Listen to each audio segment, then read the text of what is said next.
巴赫，我从沈阳来的，乘客现在这个就几个事儿哈，明显感觉这个换完这个减震之后，减震有点硬。换的什么质量的减震器？我不知道，花多少钱2万多吧。哇，2万多钱不知道旧减震器还有吗？在原来帮他减震器因为什么换？他说是漏气，把旧减震器发来，我给你修一下就 OK 了，是吧？装上修好，修一下就妥了，别让它扔掉了啊，被扔掉了。W3个减震器挺贵的。后边嘛那个天窗在这个关不上，关上之后就再打不开。后天窗啊，对这个那个你得需要清洗一下，里边滑道里边有污渍，就导致你这个标准化做不过去。这个减震器换的是原厂的吗？现在过下来就感觉车咯楞咯楞。你硬啊，这减震器不对，硬啊。你这么修法，这车能舒服吗？你这减震器连个标牌都没有吗？你把原车的减震器发过来吧，我给你修一下就 OK 了。修车那个是吧？对，撩钩是吧？来，我给你看一下来。终于见着本人了，那个。想修什么？他就报着启停故障，然后 EBC 故障码，然后熄火之后再点火，它不好点。啊，好，收一 J。这什么毛病呢？凸轮轴位置传感器坏，换个传感器就能搞定你现在启动的问题。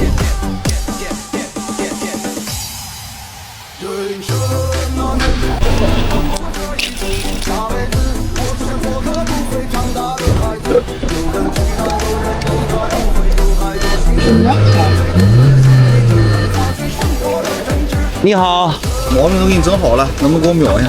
我看看什么问题？哎呦，我12条啊，兄弟啊，这么多呀！走，先看看什么问题。哎呦，我就风性我。哎呀，气带油好了，转向助力泵完了啊。底盘异响，我操，咣咣的。那不用试了，这还用试吗，兄弟？完了，发动机拉缸了。这个车哈裂这么些，归根结底啊，其实就几大项。转向助力毛病哈，这是转向助力泵不行了。发动机故障灯总量、烧机油、发动机异响、防冻液这个哈，就是大修发动机解决百病都能解决。这个车挺好的，修完之后开着挺得劲儿的。那肯定得劲儿啊！不过现在油价太贵了，油车也太费油了，有机会还想整个电车，能省点是点。二手电车也不错，也不贵。现在的二手车市场鱼龙混杂的，靠谱吗？买二手车还是大平台靠谱。之前我网上看了一圈，我才在瓜子二手车买了辆特斯拉，才9万9。他们不仅每台车有官方检验，没有重大事故泡水，电池还有电池回购保障，我觉得瓜子挺靠谱的。行，回头我去看看。剩下这几条都是小问题了，做个保养啊，变速箱油换换，大灯给你改一下，亮一点啊。走，回家修。你好，就开一圈，你看看哪有问题。好。哪年车？旧。开着有什么不舒服的地方吗？就你来看看。看有没有什么隐患呗？啊，好，底盘响。底盘响是好修吗？老好修，这玩意儿没东西，简单，几个轿套吊杆完事儿。我就是不知道哪块有问题，我现在，但是这车肯定是开的时候，我能感觉出来，这车肯定是有不得劲儿，哎，不怎么舒服的地方。一百了就好。这小毛病确实挺多的。你要是买路虎，你就得忍受它这个不完美之地方。我之前没刷着你的时候，这前面2个那个叫减震的玩意儿啊，2个减震器都换了，响啊？不是响，漏气啊，漏气能修啊，兄弟，愣了就减震器啊？啊，哎呀妈呀！等一会儿我给你看一下底盘，这都完了，这车你看这轿套都裂了，你去给它整整，看就都特酷了都。85啊？咋的了？开的时候哪块咯咯咯老响。来，我给你试一下。哎呦妈，这底盘有点过分了啊！哎呦我，怎么有不响的？主要就是底盘这个毛病。小事儿，发动机没啥太大毛病，没事儿。这个过坑就这。看来看着没？这是弯臂轿套，这套不行了，主要咕噜咕噜响，就这玩意儿坏了哈。完了这边这2个套换了，这问题能解决，就这么点事儿。像这种不要紧。没事，它没过你别动，你别浪费，换上就好。今天跑高速140的时候，车那嘚瑟的不成样子了，一给油就嘚瑟。不给油不嘚啊？啊，不给油不嘚瑟。走，干它，着急啊！你一会儿就出结果了。我从大庆来的。也900公里啊！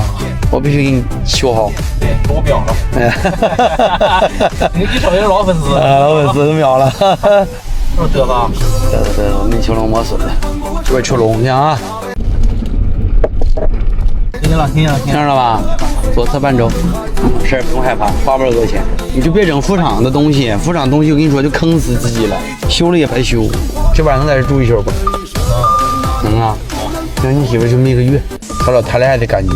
把车扔我店门口。我今天晚上先把料先备回来。F 勾咋的了？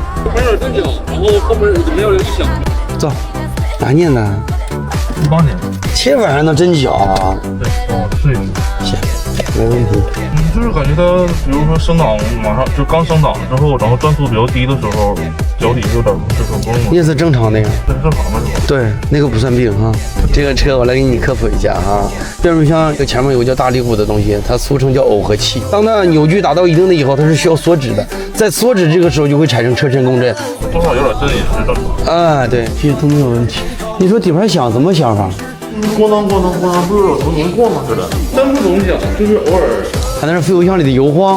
哦，对，现在正好剩半箱以下了，然后剩2桶油了。对，油箱有油，它来回晃，一拐弯的时候它撞，是不是？其他东西不会。你这你摆成啥玩意儿？浪费感情儿，你。